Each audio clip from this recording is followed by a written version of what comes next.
Assalamualaikum warahmatullahi wabarakatuh. Perkenalkan, nama saya Fitri Endah Susilowati, NPM 1902011015. Saya dari Prodi Pendidikan Luar Sekolah, semester 5, mata kuliah Penyusunan Bahan Ajar PLS, dosen pengampu Ibu Sri Utami, SPD MPD. Baik, di sini saya akan menjawab pertanyaan, yaitu temukan dan uraikan langkah-langkah penyusunan bahan ajar. Nah, di sini yang pertama yaitu melakukan analisis kebutuhan bahan ajar. Tahapan dalam analisis kebutuhan bahan ajar terdiri dari tahap pertama yaitu menganalisis kurikulum. Tahap pertama ini ditunjukkan untuk menentukan kompetensi-kompetensi yang memerlukan bahan ajar apa. Bahan ajar diharapkan dapat menjadikan peserta menguasai segala kompetensi. Nah, baik standar kompetensi yaitu kemampuan pengetahuan, sikap, dan keterampilan yang dicapai. Kompetensi dasar yaitu kemampuan dalam mata pelajaran untuk menyusun indikator kompetensi. Yang ketiga yaitu indikator ketercapaian hasil belajar, yaitu acuan kriteria penilaian menentukan kompeten atau tidaknya peserta didik. Nah, yang terakhir yaitu materi pokok, yaitu sejumlah informasi agar peserta didik menguasai kompetensi yang telah ditetapkan. Nah, yang terakhir pengalaman belajar, aktivitas yang dilakukan peserta didik guna menguasai kompetensi melalui kegiatan pembelajaran yang diselenggarakan. Tahap yang kedua yaitu analisis sumber belajar. Analisis ini menginventarisasi ketersediaan sumber belajar yang berkaitan dengan kebutuhan seperti kriteria ketersediaan, mengacu pada pengadaan sumber belajar, ada tidaknya sumber belajar yang ada di sekitar kita. Yang kedua, kriteria kesesuaian, yaitu apakah sumber belajar itu sesuai atau tidak dengan tujuan pembelajaran yang telah kita tetapkan. Yang ketiga yaitu kriteria kemudahan. Nah, bisa ditinjau mudah atau tidaknya sumber belajar itu digunakan.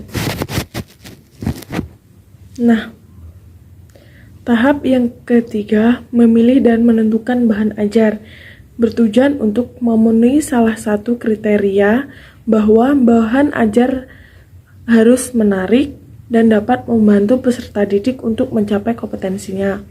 Sebelum menentukan materi pembelajaran, terlebih dahulu harus diidentifikasi aspek-aspek standar kompetensi dan standar kompetensi dasar yang harus dipelajari atau dikuasai. Aspek tersebut perlu ditentukan karena setiap aspek memerlukan jenis materi yang berbeda-beda dalam kegiatan pembelajaran untuk membantu tercapaiannya. Menurut Gofur tahun 1987. Yang kedua, menyusun peta bahan ajar. Kegunaan dari penyusunan peta bahan ajar ini yang pertama dapat mengetahui jumlah bahan ajar yang kita buat. Yang kedua, dapat mengetahui sekuensi atau urutan bahan ajar. Urutan bahan ajar ini sangat diperlukan dalam menentukan prioritas yang kita tulis. Yang ketiga, dapat menentukan sifat bahan ajar seperti bahan ajar dependen, yaitu bahan ajar yang berkaitan dengan bahan ajar yang lainnya.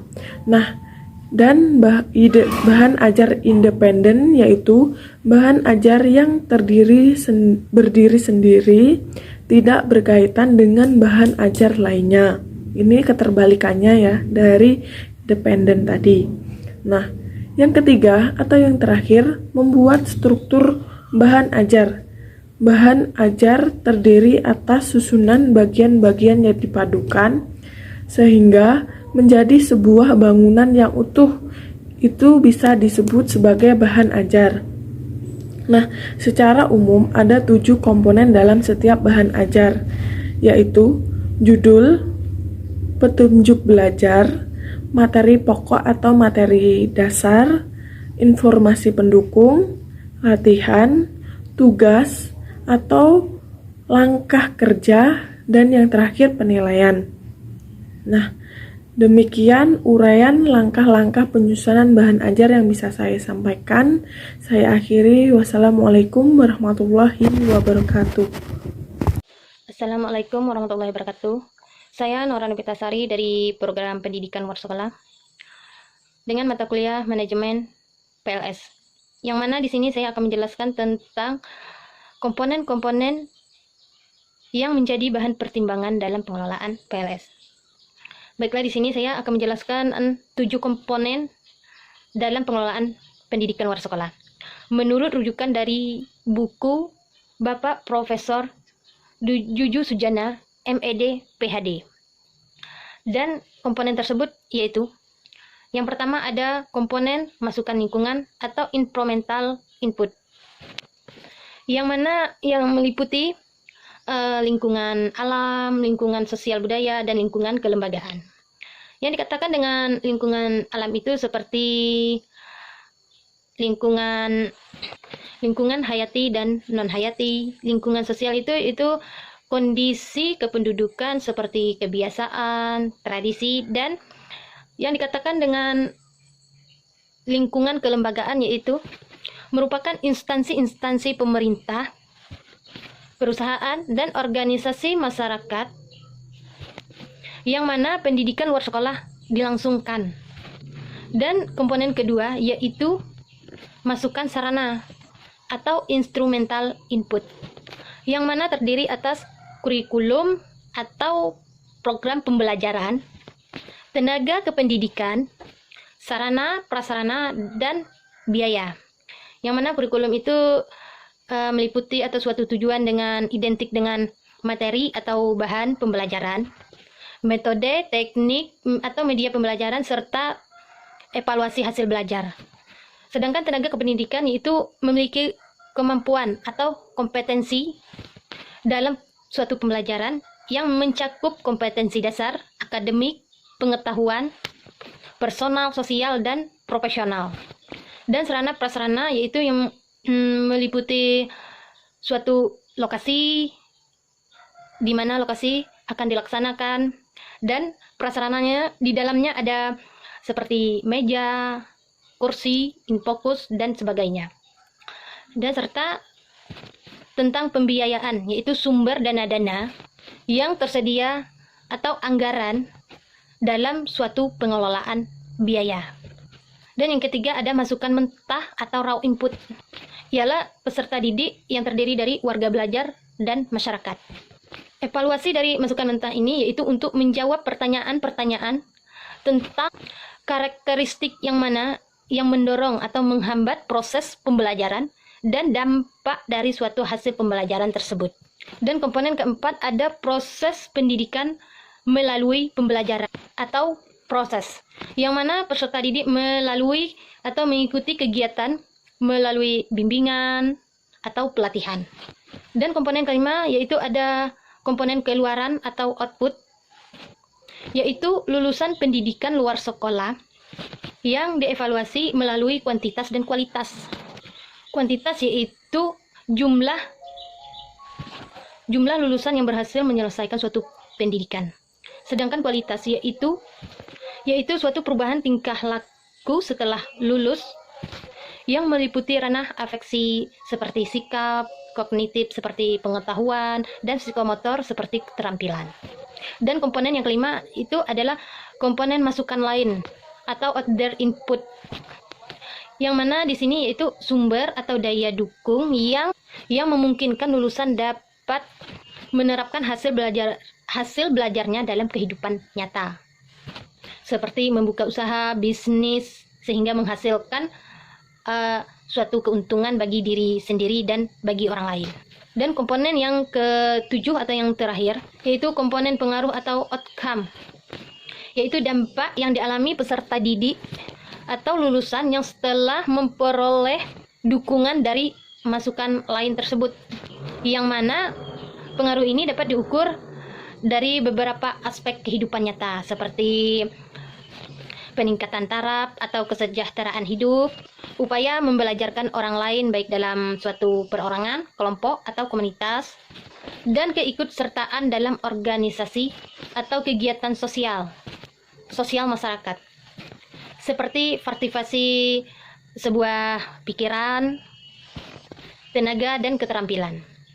Baik, itulah penjelasan dari saya. Jika ada kekurangan, saya mohon maaf. Dan saya akhiri dengan wabillahi taufiq wal hidayah. Wassalamualaikum warahmatullahi wabarakatuh.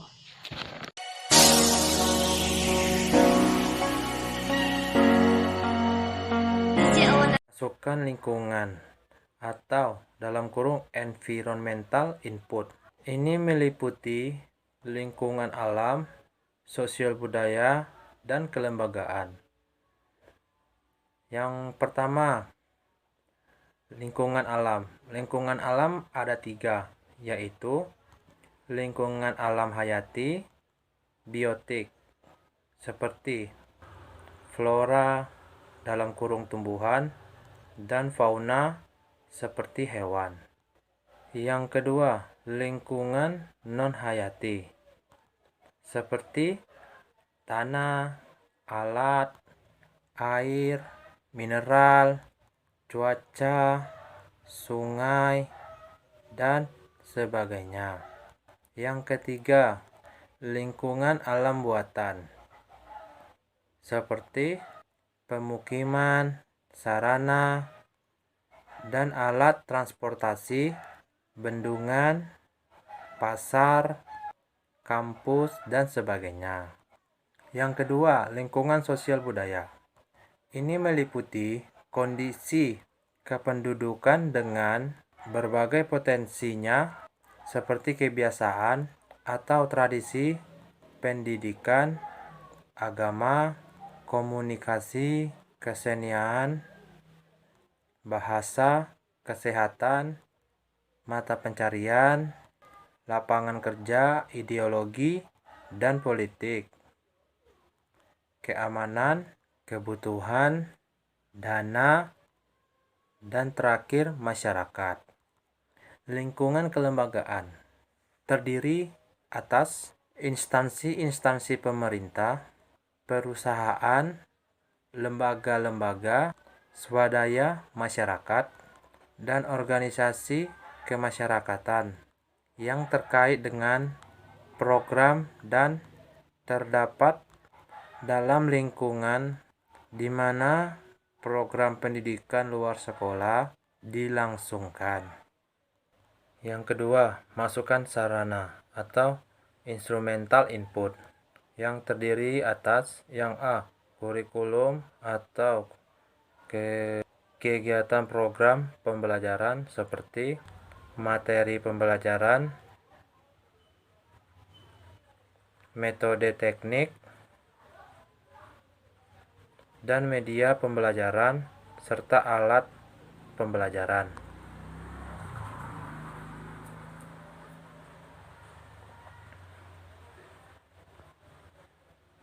Yang B, tenaga kependidikan seperti pendidik yang merupakan unsur tenaga kependidikan yang memiliki kemampuan dalam kurung kompetensi dalam pembelajaran yang mencakup kemampuan dasar, akademis,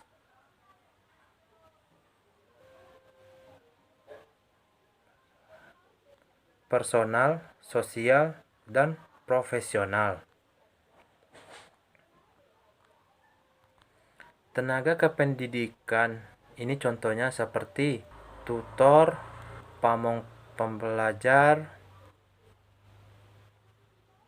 pelatih, atau instruktur. Yang C, sarana, prasarana, serta biaya. Ini terdiri dari pembelajaran, panti pembelajaran, gedung dan pembelajaran, perlengkapan dalam kurung termasuk meja, kursi, dan mata pembelajaran. Yang ketiga, masukkan mentah atau raw input. Ini adalah peserta didik yang terdiri atas warga belajar, peserta pelatihan, peserta penyuluhan, dan lain-lainnya. Peserta didik mempunyai karakteristik eksternal dan internal. Seperti dari karakteristik eksternal. Yang pertama, atribut fisik, yaitu usia, jenis kelamin, tinggi dan berat badan, serta kondisi pecinta indera. Yang kedua, atribut psikis, yaitu kebutuhan belajar, motivasi belajar, aspirasi, keinginan, minat, tujuan, masalah yang dihadapi, dan masa kritis. Karakteristik eksternal itu yang tadi itu karakteristik internal. Yang sekarang ini adalah karakteristik eksternal. Ini berkaitan dengan lingkungan kehidupan peserta didik yang meliputi lingkungan keluarga, teman bergaul, kepekerjaan, dan kebiasaan, dan sarana belajar yang dalam masyarakat. Yang keempat, proses dalam kurung proses. Ini adalah interaksi edukasi antara masukan sarana, terutama pendidik, dengan masukan mentah, yaitu kegiatan pembelajaran, bimbingan, penyuluhan, dan pelatihan. Yang kelima, keluarga atau output adalah lulusan program pendidikan luar sekolah. I see those eyes and my world.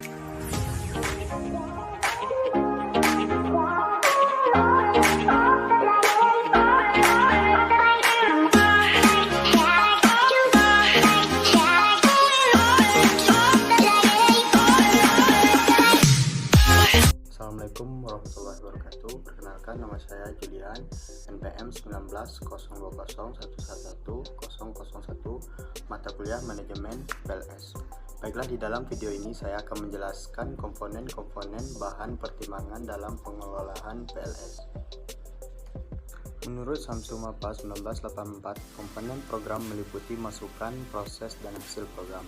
Menurut Samsu Mapa, lambat kapan komponen program meliputi masukan, proses, dan hasil program berikut. Penjelasan komponen-komponen yang dari masukan lingkungan meliputi lingkungan alam sosial, budaya, atau organisasi masa di mana programmer langsungkan. 2.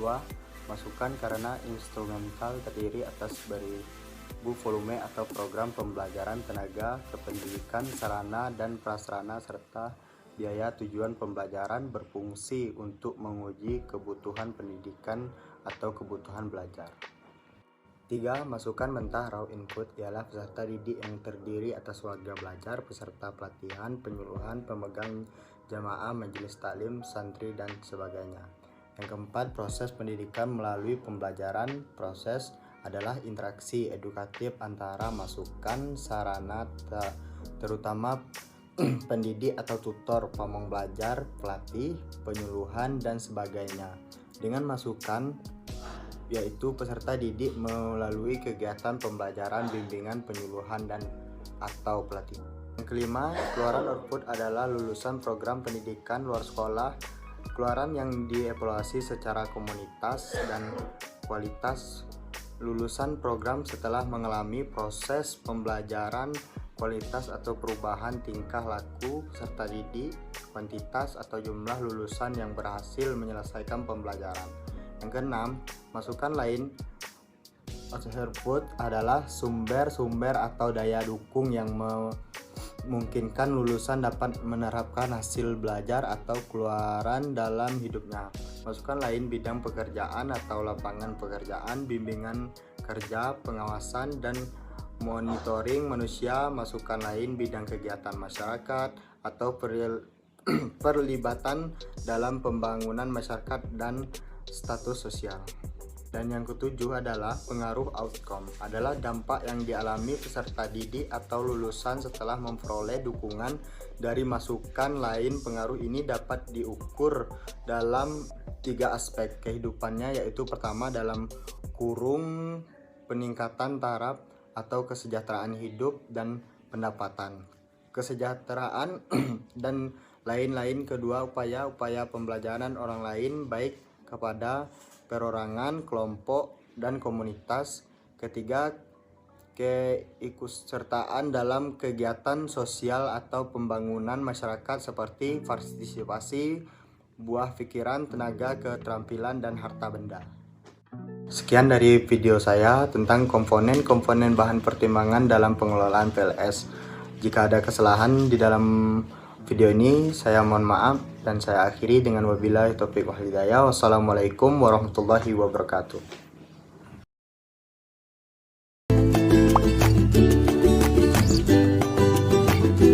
Assalamualaikum warahmatullahi wabarakatuh. Perkenalkan, nama saya Julian, NPM 19/02011110001, MK Manajemen PLS. Saya akan membahas yang pertama pengertian, yang kedua tujuan dan manfaat bahan ajar, yang ketiga langkah-langkah penyusunan bahan ajar.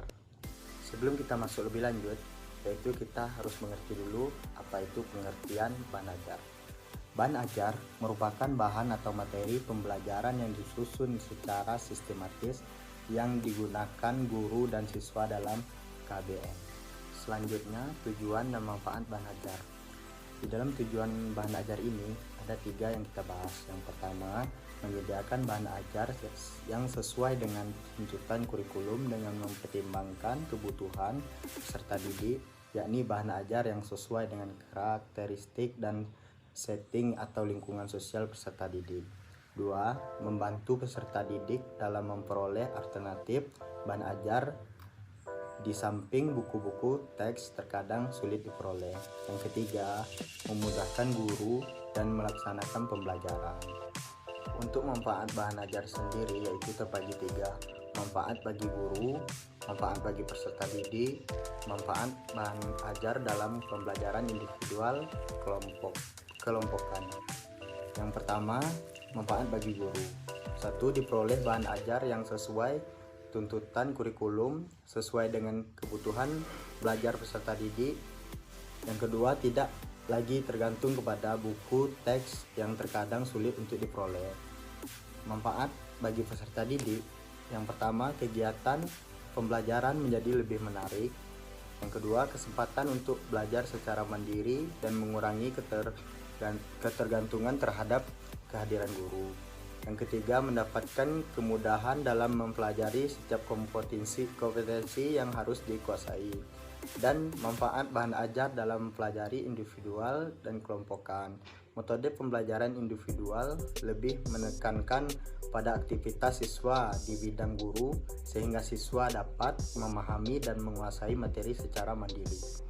Langkah-langkah penyusunan bahan ajar ini terdiri menjadi 3 tahap. Nah, yang pertama, melakukan analisis kebutuhan bahan ajar. Langkah pertama pembuatan bahan ajar adalah melakukan analisis kebutuhan bahan ajar. Tahap yang pertama, menganalisis kurikulum.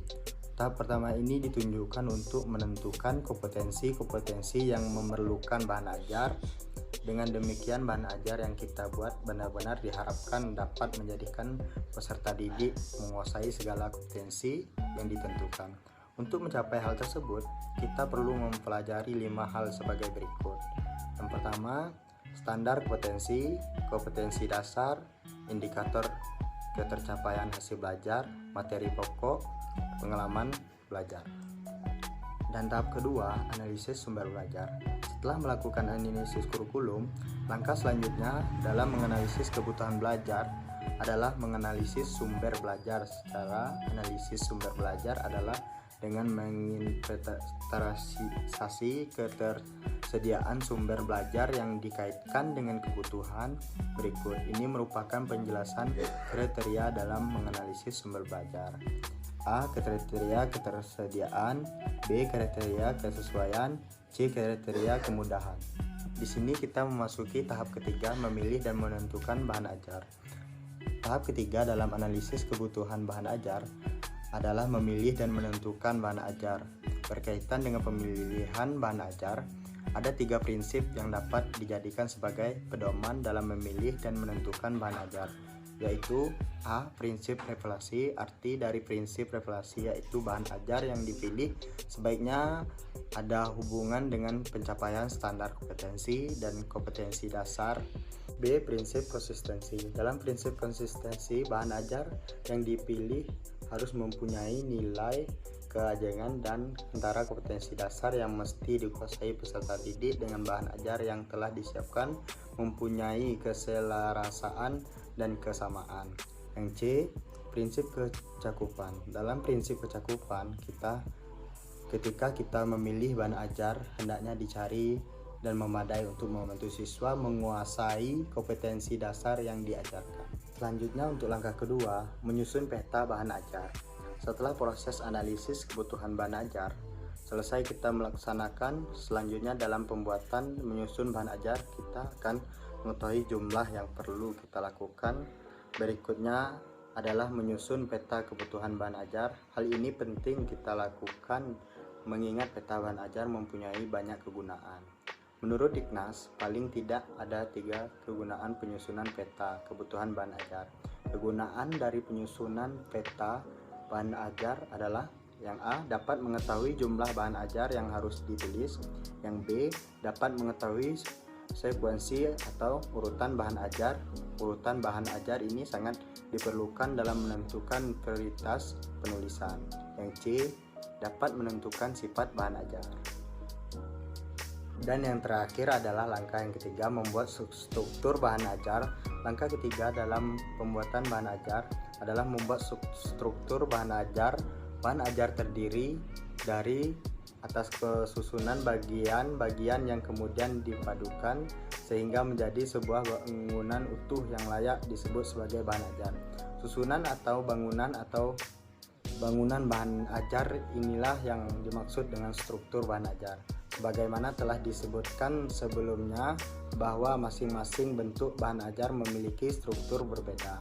Oleh karena itu, kita perlu memahami dan mengetahui masing-masing bentuk bahan ajar tersebut agar bisa membuat berbagai bahan ajar yang baik. Namun dari beraneka ragam struktur bahan ajar yang ada, secara umum ada 7 komponen dalam setiap bahan ajar, yaitu judul, petunjuk belajar, kompetensi dasar atau materi pokok, informasi pendukung latihan, tugas atau langkah kerja, dan penilaian.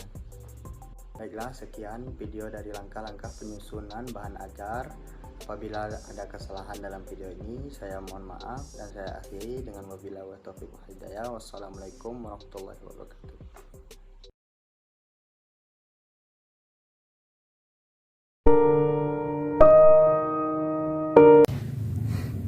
Assalamualaikum warahmatullahi wabarakatuh. Nama saya Fitri Endah Susilowati, NPM 1902011015. Prodi Pendidikan Luar Sekolah semester 5. Mata kuliah Manajemen PLS, dosen pengampu Ibu Sri Utami SPD MPD. Saya akan menjelaskan pertanyaan. Jelaskan secara detail tentang komponen-komponen yang menjadi bahan pertimbangan dalam pengelolaan PLS. Nah, menurut Samsul Mapa tahun 1984, komponen program meliputi masukan, proses, dan hasil program. Nah, di sini penjelasan secara rinci komponen-komponen terdiri dari beberapa. Yang pertama, masukan lingkungan, environmental input, meliputi lingkungan alam seperti lingkungan alam hayati, biotik, lingkungan alam non-hayati, abiotik, dan lingkungan alam buatan. sosial budaya seperti kebiasaan atau tradisi di masyarakat. Nah, kelembagaan yaitu lembaga swadaya masyarakat dan organisasi kemasyarakatan di mana program luar sekolah dilangsungkan. Yang kedua yaitu masukan sarana atau instrumental input, terdiri atas kurikulum atau program pembelajaran, tenaga kependidikan, sarana dan prasarana, serta biaya. Nah, di sini tujuan pembelajaran berfungsi untuk memenuhi kebutuhan pendidikan atau kebutuhan belajar. Yang ketiga, masukan mentah, raw input, ialah peserta didik yang terdiri atas warga belajar, peserta pelatihan, peserta penyuluhan, pemagang, jamaah majelis taklim, santri, dan sebagainya.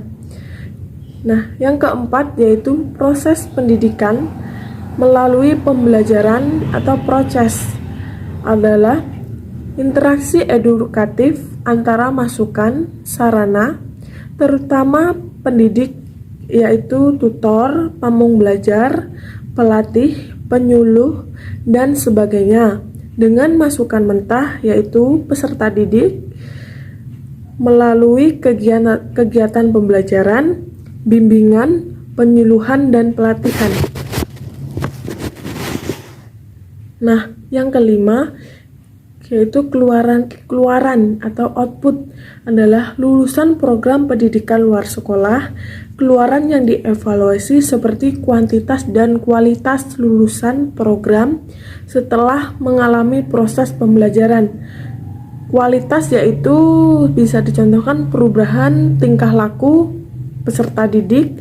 Nah, serta kuantitas yaitu jumlah lulusan yang berhasil menyelesaikan pembelajaran tersebut. Yang keenam yaitu masukan lain, other input, yaitu sumber-sumber atau daya dukung yang memungkinkan lulusan dapat menerapkan hasil belajar di luar dalam kehidupannya. Nah, masukan lain bidang pekerjaan ini seperti lapangan kerja, bimbingan kerja, pengawasan, dan monitoring. Nah, masukan lain bidang kegiatan masyarakat seperti perlibatan dalam pembangunan masyarakat dan status sosial.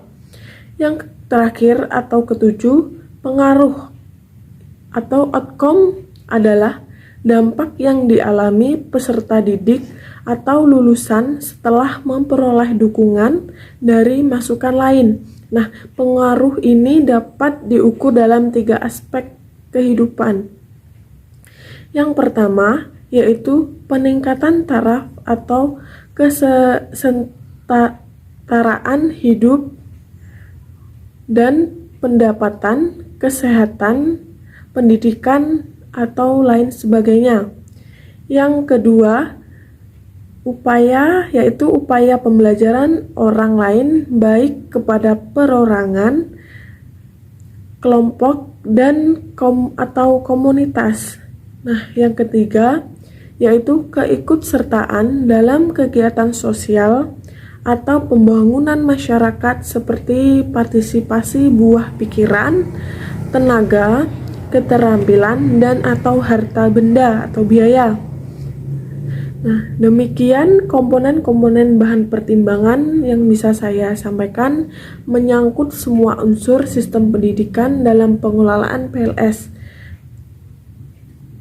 Saya akhiri, wassalamualaikum warahmatullahi wabarakatuh. Ini meliputi keseluruhan sumber dan fasilitas yang memungkinkan bagi seseorang atau kelompok dalam melakukan kegiatan pembelajaran, termasuk dari tujuan program, terus kurikulumnya, pendidiknya seperti kayak tutor atau fasilitator seperti instrukturnya seperti gitu.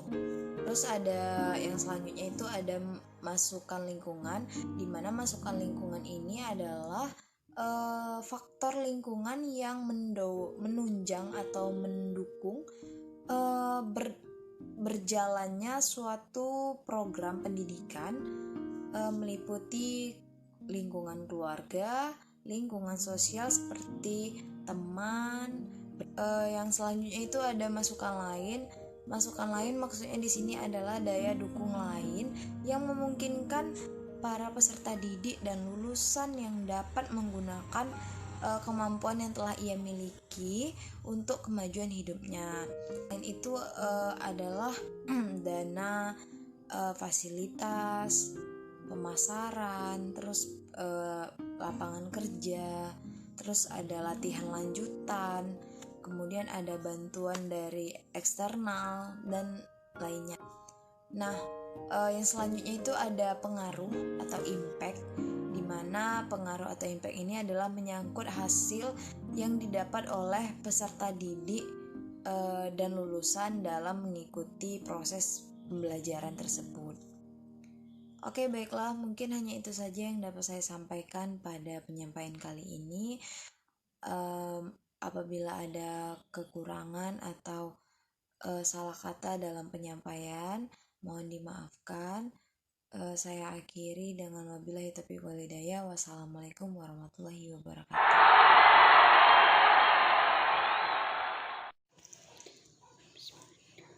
Assalamualaikum warahmatullahi wabarakatuh. Perkenalkan, nama saya Wiana Falupi. Di sini saya akan menjelaskan hasil UAS saya yang soalnya temukan dan uraikanlah langkah-langkah penyusunan bahan ajar. Langkah-langkah penyusunan bahan ajar itu ada tiga langkah. Yang pertama itu mengidentifikasikan faktor yang ada pada kompetensi dasar dan standar kompetensi. Maksudnya itu ketika pendidik memutuskan bahan ajar, ada baiknya untuk mengidentifikasi dan menganalisis faktor pada kompetensi yang harus diraih.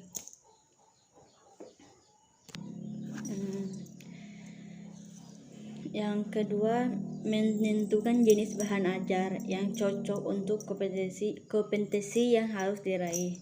Dengan kebijakan ini, maka guru akan dimudahkan secara langsung. Rencana tersebut adalah menganalisis dan mengidentifikasikan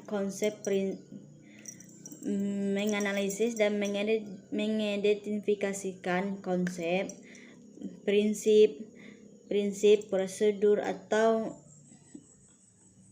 atau paduan lain dari materi yang lebih dari satu. Yang ketiga itu menentukan referensi bahan ajar. Sesudah memutuskan bahan ajar, maka tahap selanjutnya adalah menentukan referensi bahan ajar. Dari bahan ajar kita menentukan referensinya. Di samping itu, guru juga harus berperan aktif dan kreatif agar siswa bisa memperoleh bahan ajar alternatif atau memperoleh bahan ajar yang lebih baik lagi. Baiklah, itulah yang dapat saya sampaikan dari hasil UAS saya. Saya akhiri. Wassalamualaikum warahmatullahi wabarakatuh. Jika ada salah, saya mohon maaf.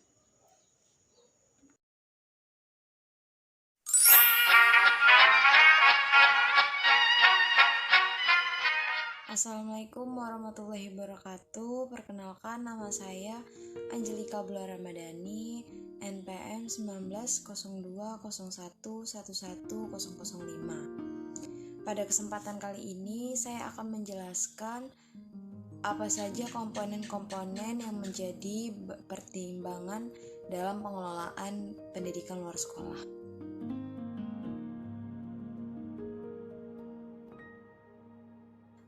Pendidikan luar sekolah memiliki komponen-komponen yang saling berkaitan dalam rangka mencapai suatu tujuan, yang dimana komponen-komponen tersebut itu yang pertama itu masukan mentah. Ini maksudnya adalah warga belajar dengan berbagai ciri yang dimiliki warga belajar tersebut.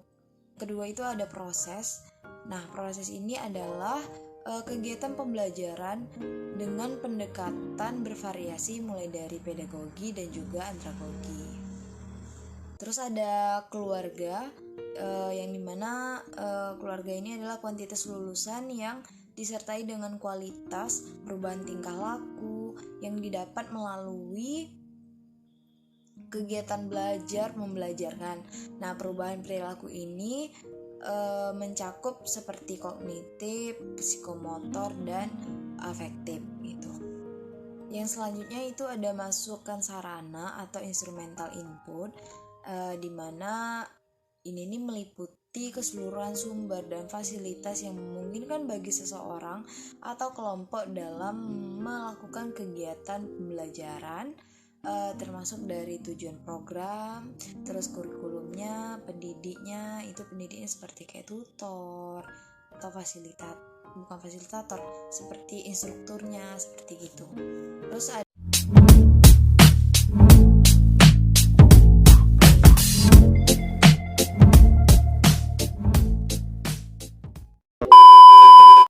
Assalamualaikum warahmatullahi wabarakatuh. Perkenalkan, nama saya Reval Arwanda, NPM 1902011117. Saya akan menyampaikan dan menguraikan penyusunan bahan ajar PLS. Sebagai salah satu komponen pembelajaran, mengetahui langkah-langkah penyusunan bahan ajar yang benar tentu dibutuhkan bagi semua pengajar seluruh Indonesia. Bahan ajar itu sendiri adalah semua yang berupa materi yang dipakai untuk menolong instruktur, pendidik, atau guru untuk melakukan aktivitas belajar di suatu kelas. Kenapa pendidik harus bisa melakukan pengembangan bahan ajar ini? Ini dikarenakan pendidik dituntut untuk bisa memakai bahan ajar yang berdasarkan dengan karakteristik tujuan, kurikulum, keharusan untuk memperoleh solusi dari masalah belajar. Untuk yang selanjutnya adalah tujuan dan manfaat bahan ajar. Dengan memahami tujuan dan manfaat, harapnya tidak akan salah langkah untuk menyusun bahan ajar tersebut. Bahan ajar dibuat untuk bisa meraih tujuan. Yang pertama, menyajikan bahan ajar yang bisa sesuai dengan kebutuhan siswa yang harus sesuai dengan kurikulum. Selain itu, bahan ajar juga harus menyesuaikan diri dengan sifat dan lingkungan siswa berasal atau latar belakang siswa tersebut. Yang kedua, mempermudah siswa agar bisa mendapat bahan ajar alternatif selain dari sumber di sekolah seperti buku dan teks yang sulit didapatkan. Meringankan beban guru dalam menjalankan aktivitas pembelajaran. Yang keempat, manfaat dalam pengembangan bahan ajar untuk pendidik atau instruktur atau guru. Yang kelima, adanya bahan ajar yang bisa terpenuhi sesuai dengan kurikulum dan pas dengan keperluan dari siswa itu sendiri. Yang selanjutnya, dengan adanya pengembangan bahan ajar menjadikan pembelajaran tidak tergantung dengan sumber teks yang susah untuk didapatkan. Untuk yang ke berapa nih? 7. Sumber menjadi lebih luas karena referensi yang layak, yang banyak, dan komprehensif. Untuk selanjutnya, wawasan, pengalaman, dan pengetahuan pendidik menjadi lebih dalam dan luas dalam membuat dan mengembangkan bahan ajar. Selanjutnya, menciptakan interaksi pembelajaran yang efektif antara siswa dengan pendidik. Ini dikarenakan siswa bisa lebih menaruh hormat lebih kepada gurunya. Oke, yang selanjutnya itu prinsip pengembangan bahan ajar. Dalam pembuatan bahan ajar dibutuhkan langkah-langkah konkret yang tidak boleh sembarangan. Langkah-langkah penyusunan bahan ajar harus berdasarkan dengan kurikulum yang berlaku supaya memudahkan untuk membuat bahan ajar. Pahami dulu prinsip-prinsip pengembangan bahan ajar itu. A few moments later. Oke, lanjut prinsip pengembangan bahan ajar. Pengembangan diawali dengan hal ringan, yang selanjutnya hal yang berat. Seperti hal memahami bahan yang konkret, yang berikutnya menguasai yang abstrak. Dilakukan repetisi agar pemahaman menjadi lebih kuat. Feedback yang positif bisa membuat pemahaman siswa menjadi lebih kuat. salah satu semangat belajar yang kuat menjadi aspek kunci dalam kesuksesan belajar. Meraih tujuan bisa dianalogikan seperti menapaki tangga, selangkah demi selangkah dan meraih tujuan yang diinginkan. Dengan memperhatikan hasil belajar yang telah dilalui kepada siswa bisa mendorong mereka untuk lebih semangat meraih tujuannya. Yang selanjutnya, langkah penyusunan bahan ajar. Sebelum menetapkan bahan ajar, sebaiknya ketahui dulu garis besar langkah-langkah penyusunan bahan ajar dan standar kompetensi. Yang pertama atau 1, mengidentifikasi faktor yang ada pada kompetensi. Ketika pendidik memutuskan bahan ajar, ada baiknya untuk mengidentifikasikan dan menganalisis faktor pada kompetensi yang harus diraih. Di antaranya adalah menganalisis dan mempertimbangkan faktor kognitif, psikomotorik, dan afektif. Contohnya itu seperti pada faktor kognitif di dalam terdapat 4 elemen yang ada, yakni konsep, prosedur, fakta, dan prinsip. Yang kedua, menentukan jenis bahan ajar yang cocok untuk kompetensi yang harus diraih. Dengan kebijakan ini, maka guru akan dimudahkan secara tidak langsung. Rencana tersebut diantaranya adalah menganalisis dan mengidentifikasi ranah konsep, efektif, prinsip, prosedur, atau paduan dari materi yang lebih dari satu. Yang ketiga, menentukan referensi bahan ajar. Sesudah memutuskan jenis bahan ajar, tahap selanjutnya adalah memilih referensi dari bahan ajar itu. Materi dari bahan ajar bisa diperoleh pada media seperti video, internet, jurnal, majalah, koran, dan buku. Di samping itu, guru juga harus berperan aktif dan kreatif agar siswa bisa memperoleh bahan ajar yang alternatif. Untuk selanjutnya, teknik penyusunan bahan ajar cetak. Dalam teknik penyusunan bahan ajar cetak ada beberapa ketentuan yang hendaknya kita jadikan pedoman. Di antaranya yaitu sebagai berikut ini. Yang pertama, judul atau materi yang disajikan harus berintikan kompetensi dasar atau materi pokok yang harus dicapai oleh peserta didik itu. Yang kedua, untuk menyusun bahan cetak ada 6 hal yang harus dimengerti. Yang pertama, susunan tampilan harus jelas dan menarik.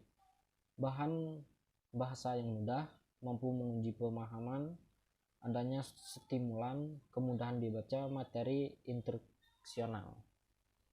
Teknik bahan ajar interaktif. Dalam penyusunan bahan ajar interaktif diperlukan pengetahuan dan keterampilan pendukung yang memadai, terutama dalam mengoperasikan peralatan seperti komputer, kamera video, dan kamera foto. Bahan ajar interaktif biasanya disajikan dalam bentuk compact disc. Menurunkan judul dari kompetensi dasar atau materi pokok sesuai dengan besar kecilnya materi. Menuliskan petunjuk pembelajaran. Menjelaskan informasi pendukung secara jelas, padat, dan menarik dalam bentuk tertulis maupun gambar, diam atau bergerak. Menulis tugas-tugas dalam program interaktif. Melakukan penilaian terhadap hasil karya dari yang diberikan yang pada akhirnya pembelajaran dapat dilihat oleh pendidik melalui komputer. Menggunakan berbagai sumber belajar yang dapat memperkaya materi, misalnya buku, majalah, internet, jurnal, hasil penelitian sebagai bahan dalam pembuatan bahan ajar interaktif. Ya, itulah yang dapat saya sampaikan tentang penyusunan bahan ajar PLS. Sekian dan terima kasih. Assalamualaikum warahmatullahi wabarakatuh.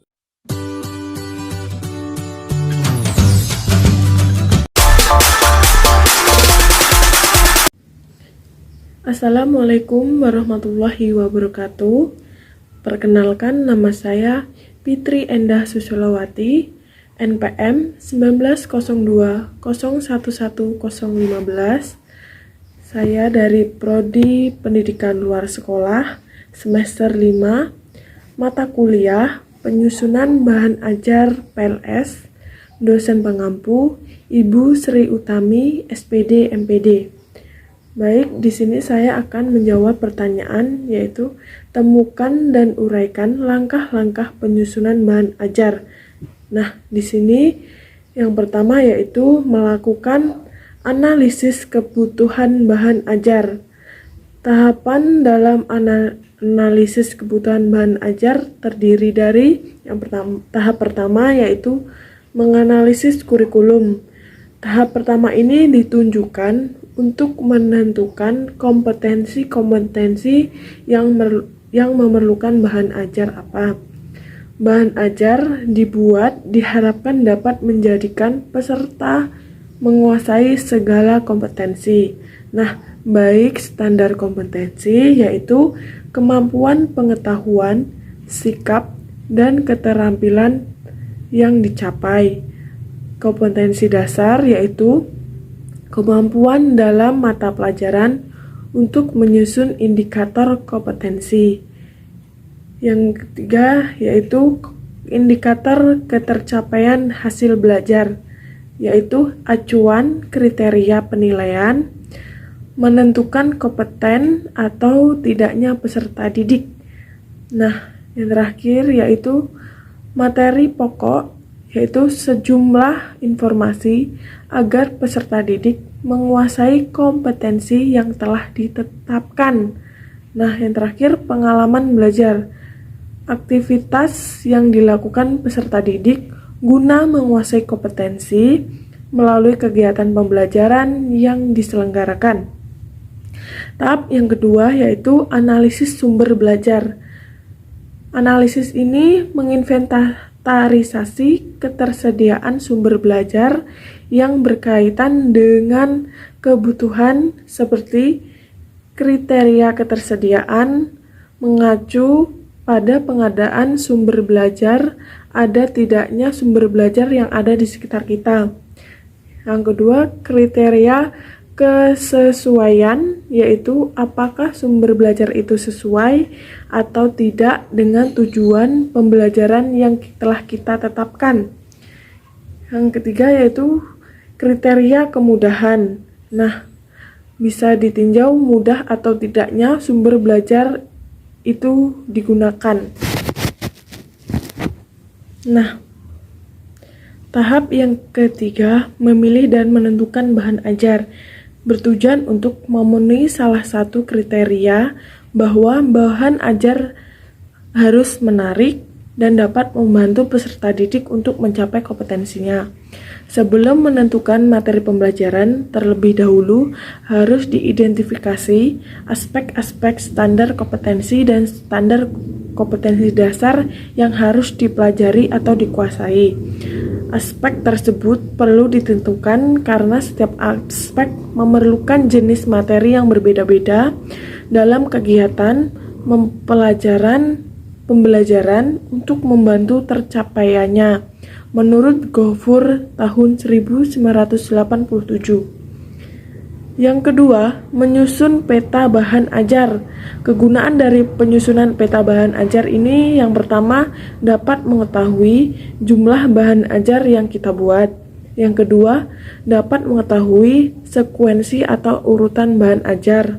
Urutan bahan ajar ini sangat diperlukan dalam menentukan prioritas yang kita tulis. Yang ketiga, dapat menentukan sifat bahan ajar seperti bahan ajar dependen, yaitu bahan ajar yang berkaitan dengan bahan ajar yang lainnya. Nah, dan bahan ajar independen, yaitu bahan ajar yang berdiri sendiri, tidak berkaitan dengan bahan ajar lainnya. Ini keterbalikannya ya dari dependen tadi. Nah, yang ketiga atau yang terakhir, membuat struktur bahan ajar. Bahan ajar terdiri atas susunan bagian-bagian yang dipadukan sehingga menjadi sebuah bangunan yang utuh. Itu bisa disebut sebagai bahan ajar. Nah, secara umum ada 7 komponen dalam setiap bahan ajar, yaitu judul, petunjuk belajar, materi pokok atau materi dasar, informasi pendukung, latihan, tugas, atau langkah kerja, dan yang terakhir penilaian. Nah, demikian uraian langkah-langkah penyusunan bahan ajar yang bisa saya sampaikan. Saya akhiri. Wassalamualaikum warahmatullahi wabarakatuh.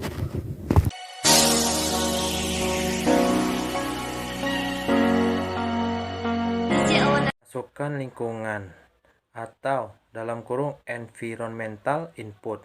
Ini meliputi lingkungan alam, sosial budaya, dan kelembagaan. Yang pertama, lingkungan alam. Lingkungan alam ada 3, yaitu lingkungan alam hayati, biotik, seperti flora dalam kurung tumbuhan, dan fauna seperti hewan. Yang kedua, lingkungan non-hayati, seperti tanah, alat, air, mineral, cuaca, sungai, dan sebagainya. Yang ketiga, lingkungan alam buatan, seperti pemukiman, sarana, dan alat transportasi, bendungan, pasar, kampus, dan sebagainya. Yang kedua, lingkungan sosial budaya. Ini meliputi kondisi kependudukan dengan berbagai potensinya, seperti kebiasaan atau tradisi, pendidikan, agama, komunikasi, kesenian, bahasa, kesehatan, mata pencarian, lapangan kerja, ideologi, dan politik, keamanan, kebutuhan, dana, dan terakhir masyarakat.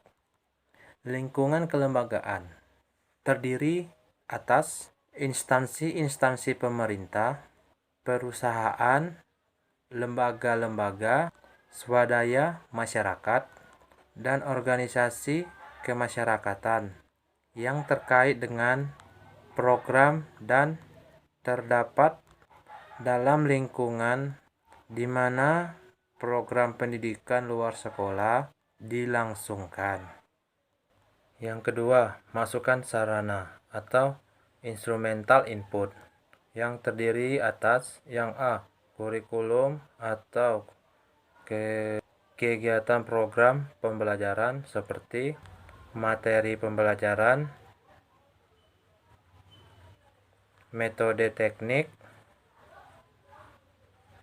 dan media pembelajaran, serta alat pembelajaran.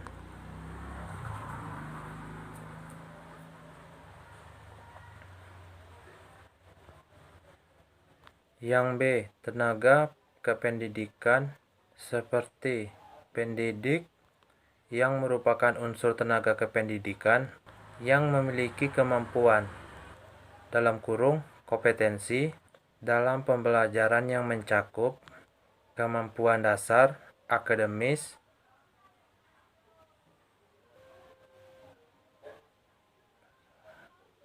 personal, sosial, dan profesional.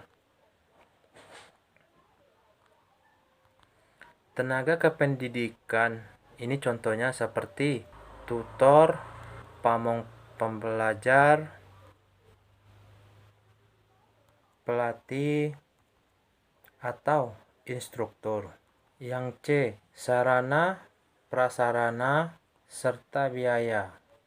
Ini terdiri dari pembelajaran, panti pembelajaran, gedung dan pembelajaran, perlengkapan, dalam kurung termasuk meja, kursi, dan mata pembelajaran.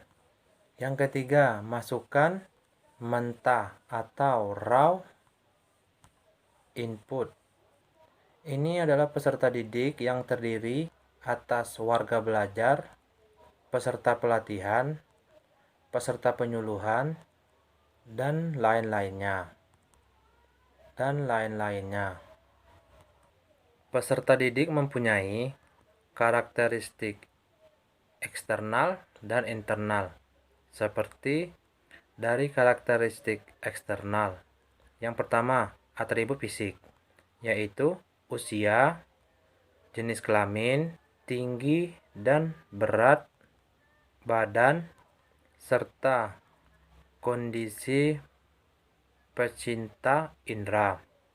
Yang kedua, atribut psikis, yaitu kebutuhan belajar, motivasi belajar, aspirasi, keinginan, minat, tujuan, masalah yang dihadapi, dan masa kritis. Karakteristik eksternal itu yang tadi itu karakteristik internal, yang sekarang ini adalah karakteristik eksternal. Ini berkaitan dengan lingkungan kehidupan peserta didik yang meliputi lingkungan keluarga, teman bergaul, kepekerjaan, dan kebiasaan, dan sarana belajar yang dalam masyarakat. Yang keempat, proses proses. Ini adalah interaksi edukasi antara masukan sarana, terutama pendidik, dengan masukan mentah, yaitu kegiatan pembelajaran, bimbingan, penyuluhan, dan pelatihan. Yang kelima, keluarga atau output adalah lulusan program pendidikan luar sekolah.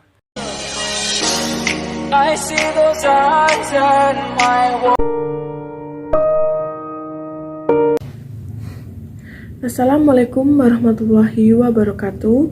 Nama saya Fitri Endah Susilowati, NPM 1902011015. Prodi Pendidikan Luar Sekolah semester 5. Mata kuliah Manajemen PLS, dosen pengampu Ibu Sri Utami SPD MPD.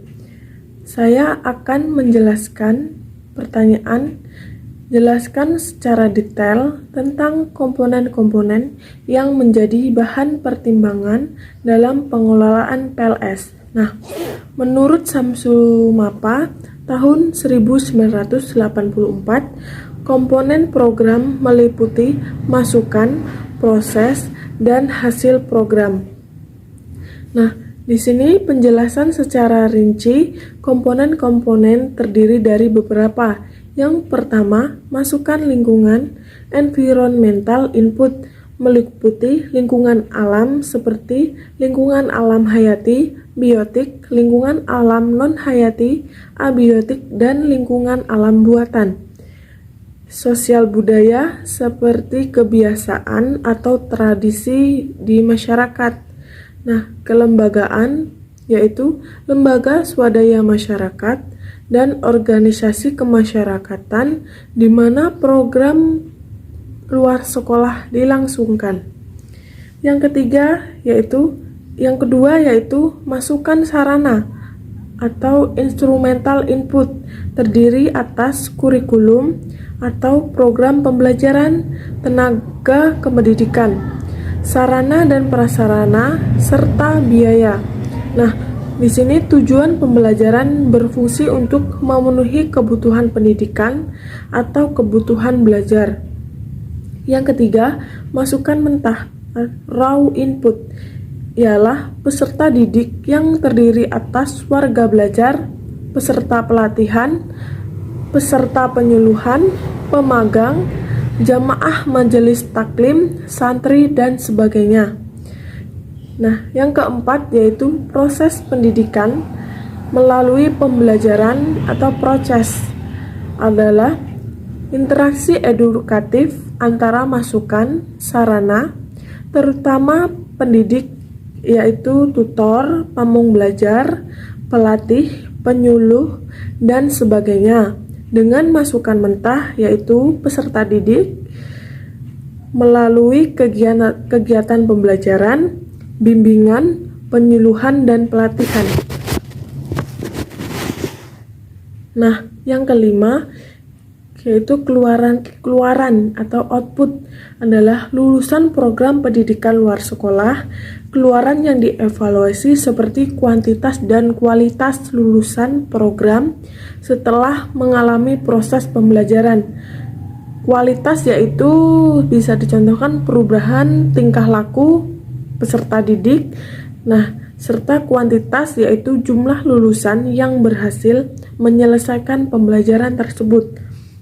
Yang keenam yaitu masukan lain, other input, yaitu sumber-sumber atau daya dukung yang memungkinkan lulusan dapat menerapkan hasil belajar di luar dalam kehidupannya. Nah, masukan lain bidang pekerjaan ini seperti lapangan kerja, bimbingan kerja, pengawasan, dan monitoring. Nah, masukan lain bidang kegiatan masyarakat seperti perlibatan dalam pembangunan masyarakat dan status sosial. Yang terakhir atau ketujuh, pengaruh atau outcome adalah dampak yang dialami peserta didik atau lulusan setelah memperoleh dukungan dari masukan lain. Nah, pengaruh ini dapat diukur dalam 3 aspek kehidupan. Yang pertama yaitu peningkatan taraf atau kesetaraan hidup dan pendapatan, kesehatan, pendidikan, atau lain sebagainya. Yang kedua, yaitu upaya pembelajaran orang lain baik kepada perorangan, kelompok, dan atau komunitas. Nah, yang ketiga yaitu keikutsertaan dalam kegiatan sosial atau pembangunan masyarakat seperti partisipasi buah pikiran, tenaga, keterampilan, dan atau harta benda atau biaya. Nah, demikian komponen-komponen bahan pertimbangan yang bisa saya sampaikan menyangkut semua unsur sistem pendidikan dalam pengelolaan PLS. Saya akhiri, wassalamualaikum warahmatullahi wabarakatuh.